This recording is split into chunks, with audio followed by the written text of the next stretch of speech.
Welcome to part 2 of our LXR-02 tutorial series. Today we're just going to be looking at voice editing, and we're just specifically going to look at the first 3 voices here. They all have the same drum synth engine. There's a lot to cover. There's a lot this machine can do, and just one drum synth engine on these first 3 voices will keep us well occupied. So let's have a nice initialized empty kit to do it. So we go load project, find an empty slot. There's one that says empty, press the data knob, loading project, and now instead of empty you see it says init, so it's initialized. If your machine did not do that, if your machine threw up an error or gave some other funny result, it means you do not have the latest card image. If that's you, just go to the Erica Synths website, download the new card image and put it on. Your firmware might still say 1.1, which is what this is on, but the card image might have been an older image. But we do have the initialized project here, which means we've got 64 empty patterns. Shift pattern to get to a pattern. And we've got 64 beautiful empty initialized kits ready for our experiments. We'll load kit 1 because we're going to be on pattern 1. We might need to set up some configuration options. Shift config. See the BPM's 120. I've got an external clock coming in on MIDI, so I'll have the external clock controlling the tempo, so I'll wind that all the way down until we get to EXT, external clock. The default MIDI channel I will make channel 1. The screensaver, wise as it may be to leave it on, it bugs me, so I'm turning it off. Now, we'll just twiddle around. These are all pretty complex MIDI filtering options. That one's bar follow, KCM, control mode, auto. That means that the kit will be saved with the pattern. So whatever kit you're using when you save a pattern, save the project, that kit will be recalled when you call up that pattern, which is, I think, a pretty useful option. The other set of configurations we might want to look at is in the mix menu here, and remember, if you see that little arrow, it means there's more options to see, so we can toggle the options just by pressing the button again. So these are options just for that particular voice. So on the first voice here, we see volume, panning, sample rate, and drive. I got the drive all the way up, so we don't want that. Oh look, that's on everyone, I think. So in setting up our configurations, we'll just take the drive off everything, just because that's what I like. No drive. But just going through to check, volume's up on all, sample rate is up on all, the panning is at 0. Go to the next page, ST1, they're the outputs, so stereo outs. Just check each voice is going to the stereo outputs. Length is the length of the pattern in steps for that particular voice. Channel is the MIDI channel that that voice is on, and then note is the note that it will play on from a MIDI controller. And as you can see, I've got a little MIDI controller connected, so that is the note that it's going to play on, which should be this one. And as you can see, when I hit C4 on the controller, they're all playing. That's because they've all been assigned to C4. Well, I don't want them assigned to C4. I'd much rather have them lined up here on a little row, just so it's easier to play. So that's what I'll do. Keep that one on C4, but this one I'll have on D4. And so by the miracle of editing, here we are on the other side, with the keys lined up on the different MIDI notes. Now, as we went through clicking on these, you may have seen we already have some content on those steps. So it's very kindly given us some default steps there in pattern number 1. Now you may not like that, so we go shift pattern, pattern number 2. That's got nothing in it, so we could go save pattern into pattern number 1. So now if we're in pattern number 1 and we play that, nothing there. Now also here, when we were changing the MIDI assignment notes, D4 for this one, we could say wind it all the way to the left and have any. Bit confusing, but if we take it up a few octaves, so now this voice in particular is playing on channel 1, but it's playing note any, which means it's playing chromatically across the keyboard. Now, depending on how your controller is set up and maybe whether your controller is very good at changing MIDI channels on the fly, which this one isn't, you could, for example, have these set up so that each voice was on a subsequent MIDI channel and every voice was on any. So you'd be playing channel 1 on any, so you'd be playing this voice chromatically, change the MIDI channel on your controller now to channel 2, and so now you'd be playing this voice chromatically, and then you could enter it via record mode on the unit itself, and that would be very nice. But for now, I have those back on C4, D4, and so on, all the way up. Put that back down there. So there they are. So we've set up those defaults, they're pretty good. Let's save that project. So now it's our sort of basic project. Save project, yeah, edit name. Well, we'll have to do this eventually, won't we? So we'll go yes, press it again. Now here we are to text enter. Well, everybody enjoys text entering when they haven't got a keyboard to do it on. These 3 knobs control what's what. This one is the cursor position. This one is whether it's uppercase or lowercase. And this one is the actual alphanumeric character. And by the miracle of modern editing, here we are on the other side of that process. Flip it across, get the little arrow next to OK, press it again, saving the project. So here we are, we've set up the config options, we've cleared pattern number 1, we have put the sounds up the keyboard, we've put the clock to external, the levels are all okay.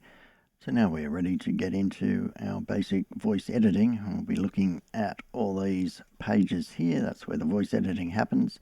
Let's start with the page we already know pretty well, the mix page. So volume panning, sample rate reduction, drive, which we took down, little arrow so we toggle, the outputs, the pattern length, the MIDI channel, and the note assign. Well, we've adjusted all that, so that's that. Let's go back to the first page. So first page, first voice, basic oscillator controls, OSC. So we've got coarse tuning, which goes into pain territory down to I can't hear anything territory. Now 44 is C4, so if you actually want it perfectly tuned up to other instruments, 44 or obviously plus 12 or minus 12 from there will keep you beautifully in tune. So let's just go back to 44, which is C4, so the keyboard here is matching what the actual note is, which is handy. Fine tune adjust, so it goes plus or minus 50 cents. I'll leave that where it is. The waveform is the waveform of this oscillator. Sine wave, triangle, saw, rectangle, noise, and pulse width modulation. And then you've got the pulse width modulation duty cycle, which goes from mosquito up to normal sort of square, down to 0, it closes closes up altogether. So that's very nice. Good range there.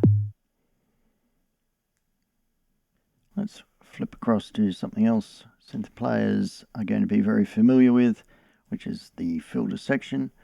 So actually, let's put the oscillator onto something where we can hear the filter a bit more clearly. So 12 dB low pass, standard sort of filter resonance, combo, various types, high pass, band pass, unit gain band pass, which was a new one to me, which I think has something to do with the resonance, notch,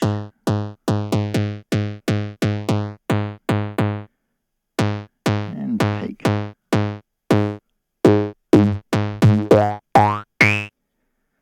Lots of nice things to play with in the filter, and of course a separate drive on the filter. And low pass 2, second low pass filter. You can also wind it all the way to the right and it's off. And of course you've also got some filter drive.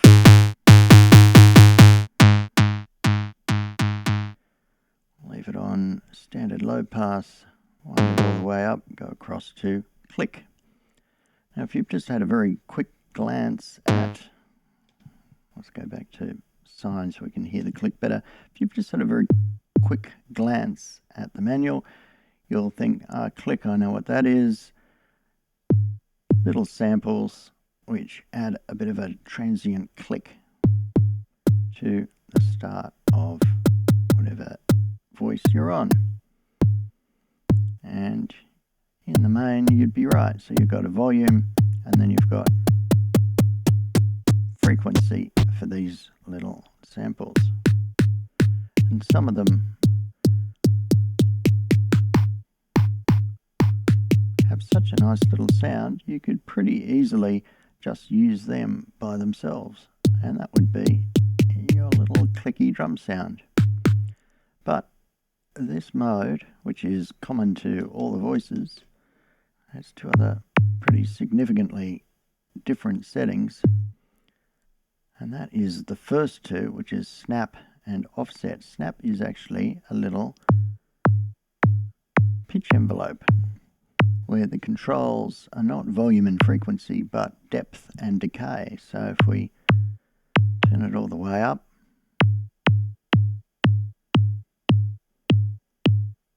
so this would be the decay. You can hear it really biting in there. And then the next one is offset. In offset, the second knob does absolutely nothing, so it's actually a nice way to mess with people if you wanted to. You keep turning this and go, what do you think, what do you think, what do you think? But I digress. Offset is interesting because if you're used to normal synthesis, you'll know, and certainly some people will say, oh, I'm playing my synth and I keep getting this terrible click. And people say, oh, well, that's the waveform resetting and the crossover, and you just have to give it a little bit of attack and then you won't hear that terrible click. Because here we're after a click, so offset is actually the offset of the waveform trying to get a click. So at volume 0, which, well, really position 0, it's trying not to give you a click, and as you go up,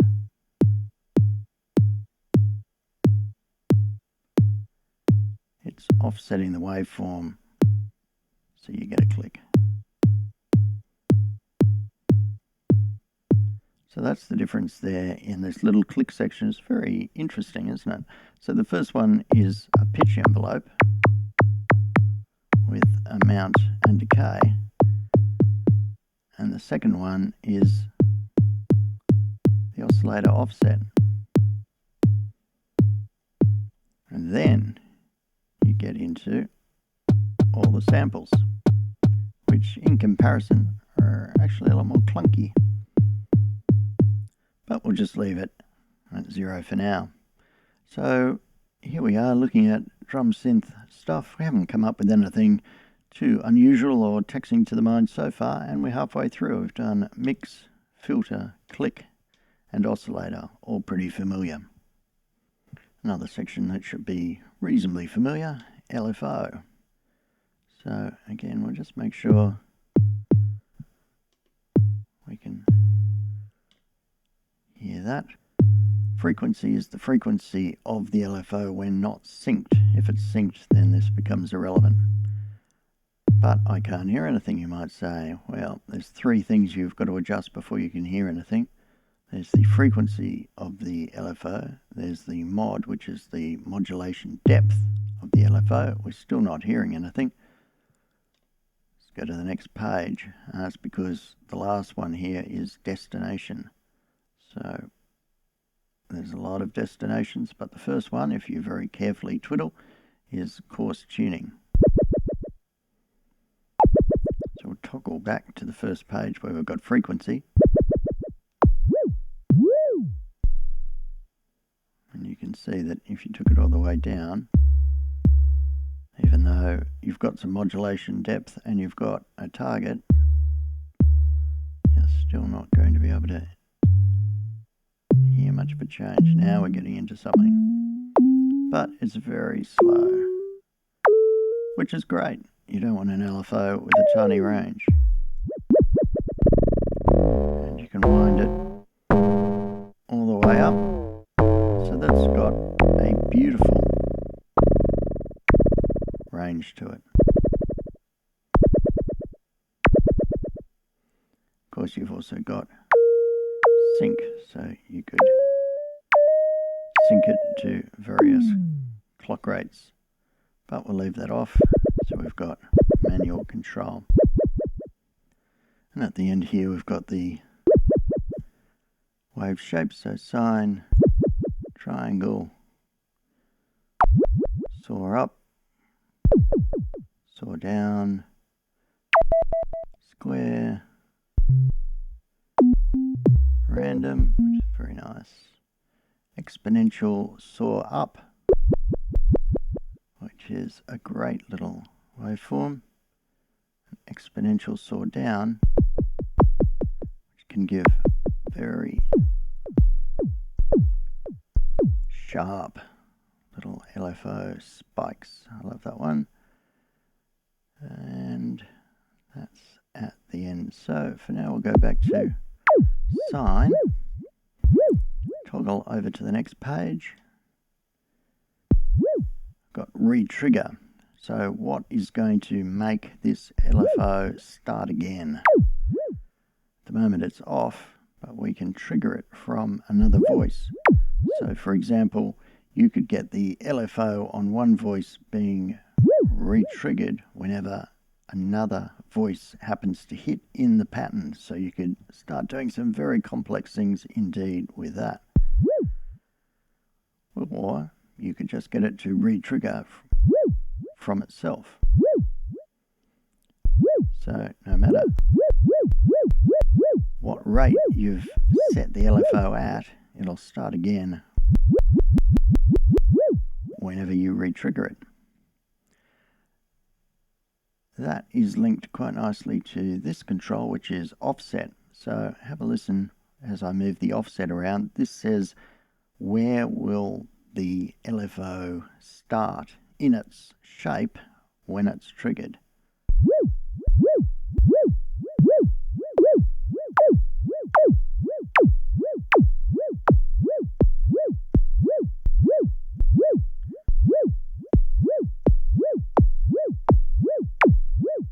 So you've got a huge amount of sound shaping potential just in choosing an LFO type, choosing what re-triggers it, and then where it starts in that cycle. Voice is another very interesting one because that is where is this LFO assigned. Every voice has an LFO, But sometimes you just don't need an LFO on that particular voice, in which case you can set up all these controls, but you say apply those controls to whatever voice it is you've got here. So you could have all your LFOs pointing to a single voice if you wanted. And of course we already looked at this one, which is the destination for the LFO, and there's lots of things which you're probably not going to be able to discern very well from turning that knob, in which case spin this around until you see it turns into caps. That means that one's selected. Press the data knob. So now we've got the destination. But if you go through, you can see oscillator waveform, pulse width, velocity, slope. There's all sorts of destinations. An amazing amount of destinations. You could spend hours just going through even effects parameters, which is pretty impressive. Voice panning, volume, LFO re-trigger as an LFO destination. So there's all sorts of crazy sounds that you could make, especially considering you can assign multiple LFOs to a single voice. Now we've got 3 modes remaining we haven't looked at. Amplitude envelope, what I really think of as pitch envelope, although it's called mod, and FM. So amplitude envelope.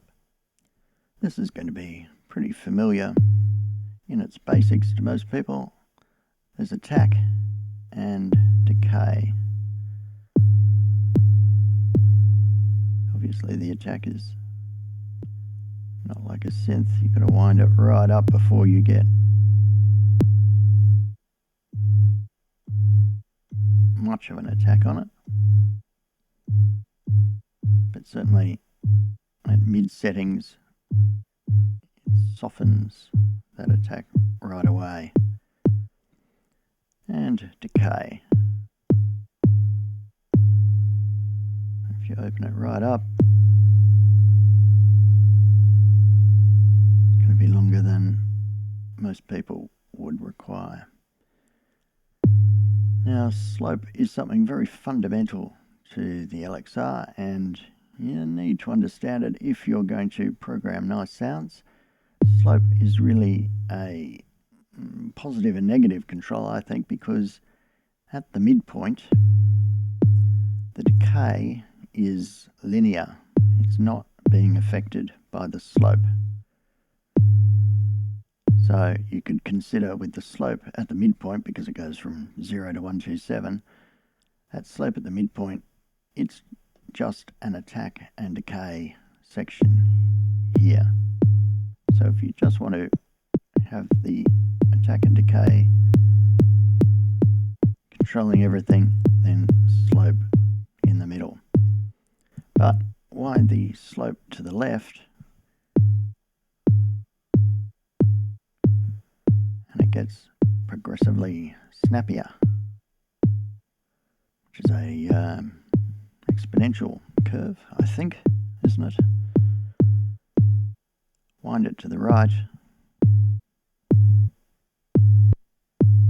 it becomes logarithmic, so it's almost gate-like in that it'll hold it open and then dip down at the last minute, whereas the other way becomes much shorter and snappier. As I say, low 60s, the midway point, then this is just attack and decay. Now, modulation, which, as I say, I think is really pitch envelope, has the same decay and slope, and then it has mod, which is the amount.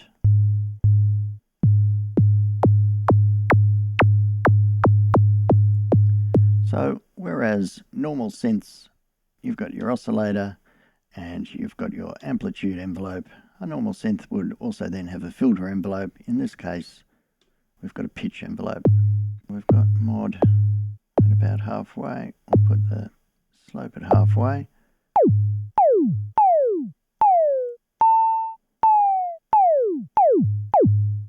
And it's just the decay of that pitch. pitch envelope. Otherwise, then we can start going in the more snappy direction, and of course we've got that sort of drudgy bit at the end because this one is open.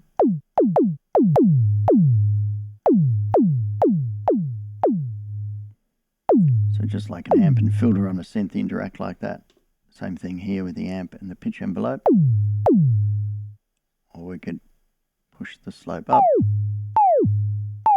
so then it's staying open, and then obviously the more we give it, the more extreme that pitch modulation becomes. Now just using these first three, we can make a reasonable sort of kick drum just by itself. So let's say we turn these to something reasonably snappy, and maybe this one, let's make it a bit shorter, a bit snappier, and let's take the tuning down. Now if you're not on a decent system, it's probably going to go down into I can't hear anything territory, but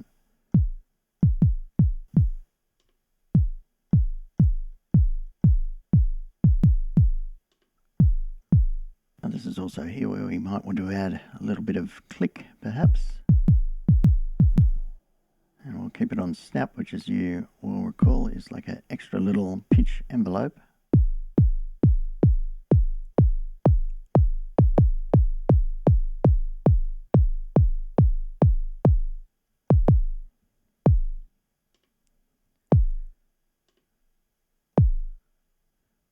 Let's just put in some of those steps then.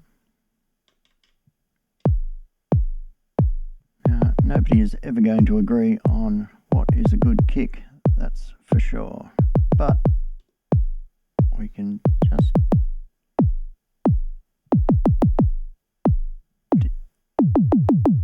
demo at least some of the possibilities.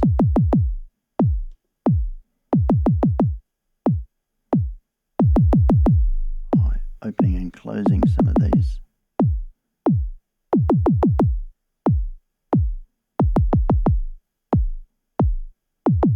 Controls. And it depends how open or closed you really like it. I mean, you could take up the bass tuning by an octave and then take down the pitch modulation. Maybe make it a bit tighter.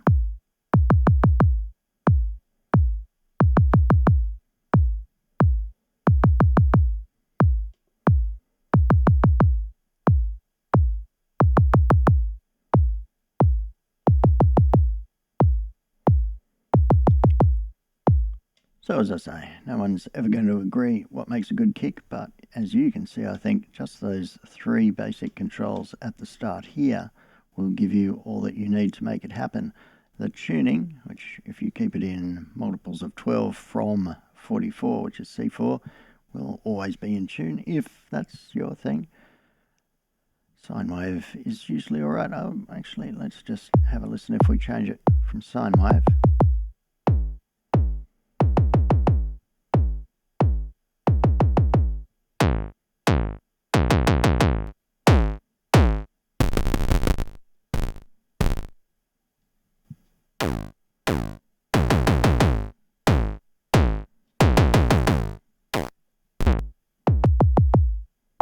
There it is on sine. Then your basic amplitude envelope.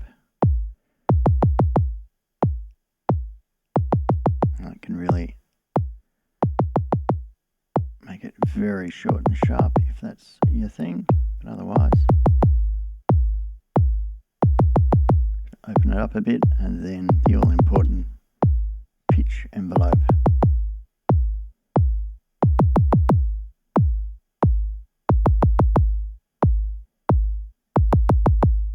And you could spend hours playing with that. Now you might say, there's a little arrow there. There is more to the pitch envelope. And you'd be right. Here we've got 3 controls. VOL is actually velocity, so whether velocity is on or off. If we turn it on, and this little machine is not the Premiere machine for showing velocity, but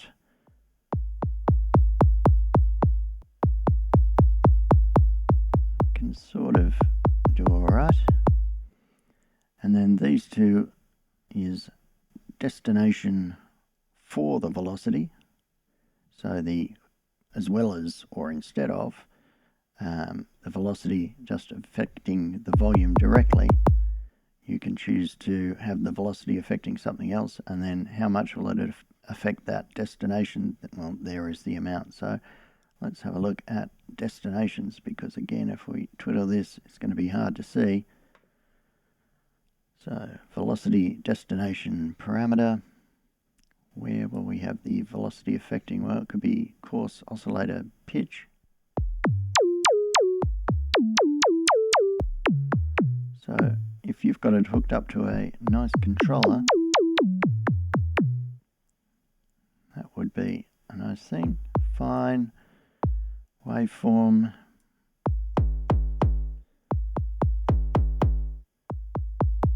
So you can see these things.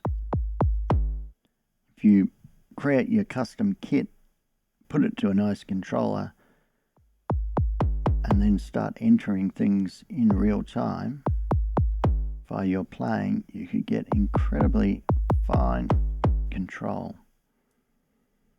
Pulse width, velocity, attack, decay, slope.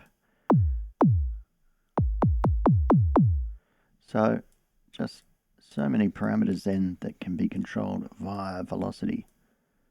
So it's a very sensitive machine in that respect, and another good reason to pair it with a controller. Now, if you don't have a controller, you might feel a little bit sad about that, but there are other ways to achieve velocity control without having to use a controller. Now, for example, actually, let's just turn that destination to oscillator coarse. That's good. So let's turn the actual keyboard velocity off, and instead, remember how in various menus you can toggle it, as we've just done to get into this whole velocity section. Well, you can also toggle the voice button, and now we can see we can select a note, and when we select a note, you can see we've got different options for every single note, and one of those is velocity.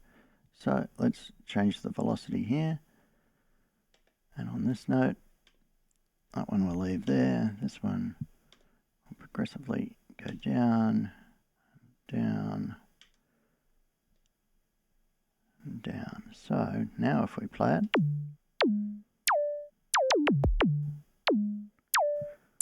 and that's because we've got velocity assigned to the coarse pitch. So that is another very nice little section to get into. So you just toggle the voice mode, and of course you've also then got probability there, the chance that that note will actually sound. Okay, and then here we are back at our pattern. Now there's one area that we haven't done yet, and that is FM. So let's go into a second voice and look at FM. Just put it on some very blank nothing settings. So FM mode, it's really just another oscillator which has 2 modes it can be in. Here is the amount of the oscillator. Put it at halfway. We're not hearing anything at the moment because the frequency is just about nothing.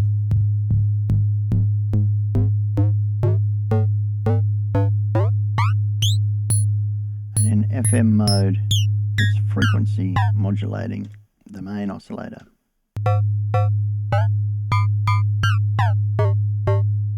Now the other mode it can be on is just mix mode, which means this oscillator now is just being mixed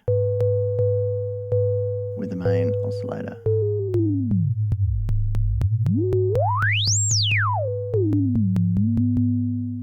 And if we turn the amount all the way up, which is just now a mix knob, all we're going to hear is this FM oscillator. And we hear the main oscillator more as we diminish the amount of the FM oscillator until nothing. So we'll put it at about halfway. Now the frequency, this is in semitones again, so the main oscillator is tuned to 44. So let's tune this one in.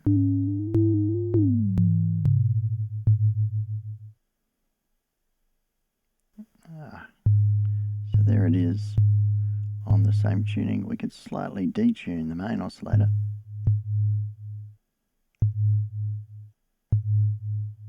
So here now we're getting that slight out of phase effect. Or we could, for something a bit heavier, we could just detune this by semitone.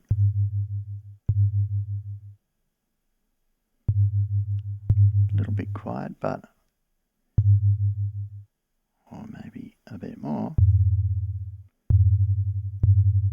And we're getting quite a pronounced warble. So if we put in some steps, say for this one,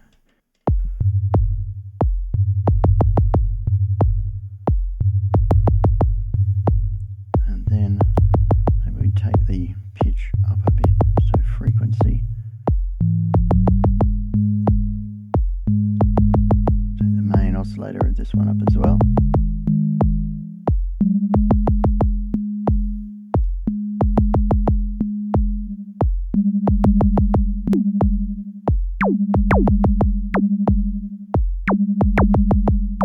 There's different waveforms. We've got noise, and if noise sounds bad, it's usually because the frequency of the noise is too low. So we can just turn it up.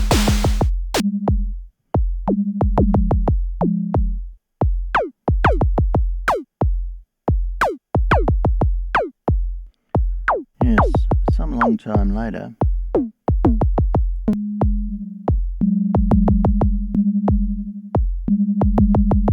I really like just getting them slightly out of tune. So if we take this one back down again.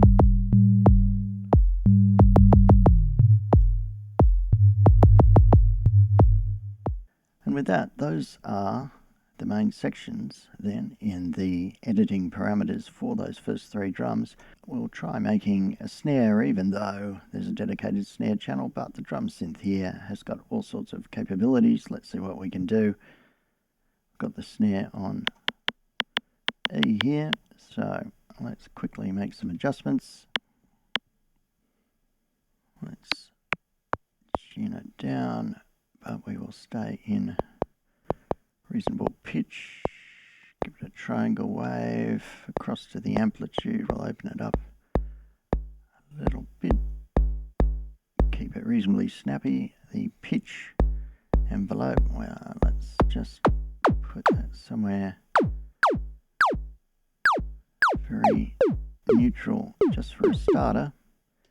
FM is where we'll get the noise from. As I said earlier, if you want decent noise, then you've got to tune the noise up, give it some amount. So down here, it's just a bit of sort of crackling, nothing. And we'll put it on mix. So we're just mixing the noise in to the main oscillator.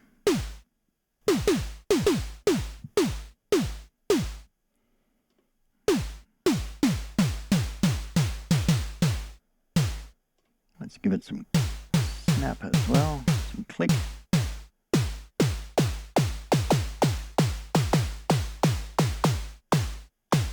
Now, filter here will be one of those things that you would change the taste.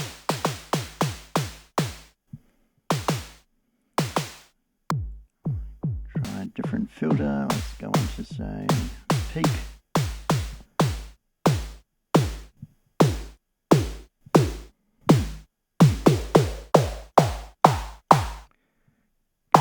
add some drive, but we won't. Try sample rate. So that's giving it a real different flavour there. Drive? Nah. So we can get down into 8-bit territory. Change the frequency of the noise to accentuate that even more. Back on the filter.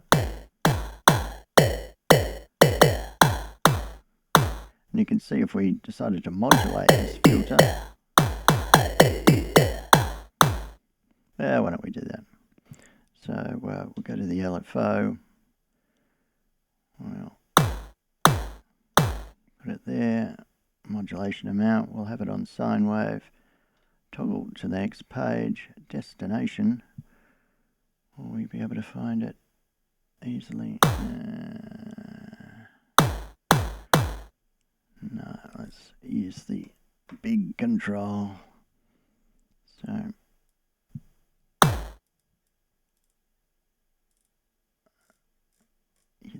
there it was. Filter, resonance, type, frequency. That's what we want. But we don't want it assigned to voice 1, we want it assigned to voice 3. Will we have it re-triggering? No, we don't need it offset either. Toggle back to the other page. Well, let's play the pattern. Better put in some snare hits.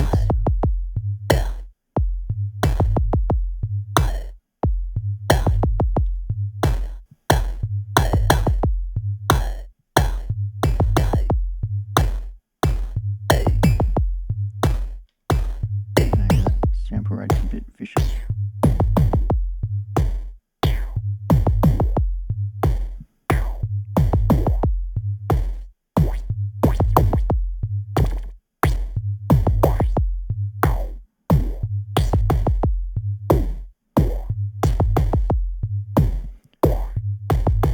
So it's sort of a snare, isn't it? Go back to the FM mode, change it to frequency modulating. So now it's frequency modulating the main oscillator.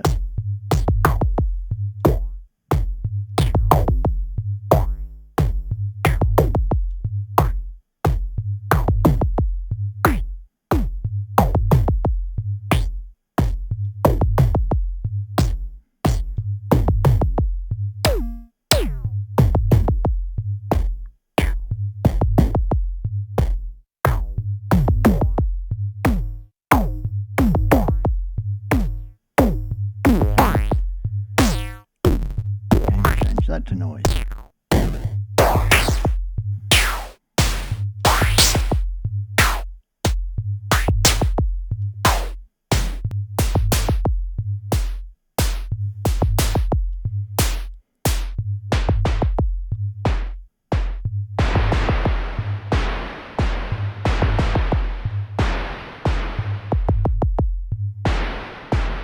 So yes, some long time later,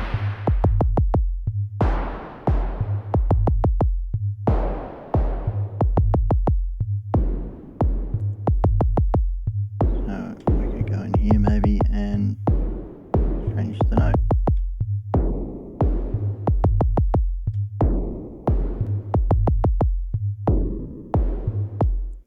So lots of fun to be had, and you can see why we didn't get onto the snare, the clap or the metal, and that's for next time. So until then, see ya.